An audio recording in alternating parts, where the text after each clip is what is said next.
Years ago, I was sitting in a music class with blues guitar grand puba Kenny Burrell. Now, he didn't have his guitar with him this day, but he did have a piano in the room that he would often walk over to and just like hunt and peck out keys as he was trying to demonstrate a certain sound or a certain chord in the class. So one day he walked over to the piano and he played these notes. He played E, G, A, B flat, B, D, E. And he just played them slowly in that order. And then he said, "Do you know what that is?" And the whole room was kind of silent. And he said, "That's the blues scale. Do you have that worked out?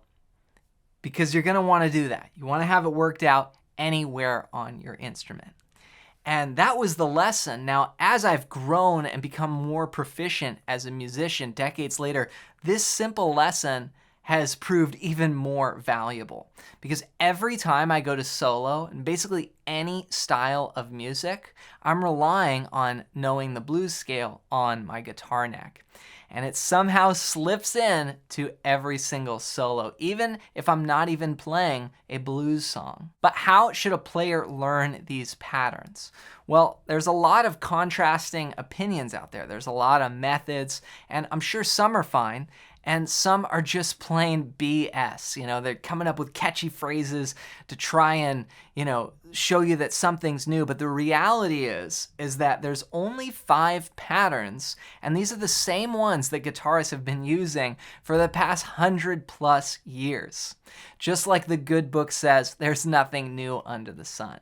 Now, you want to learn these, but you want to make sure that you have economic fingerings for them. And what I mean by this is when you go to play solos by people like Eric Clapton and Freddie King and, the blues masters, right? You want to be able to see those patterns in what you're playing and have the fingerings line up.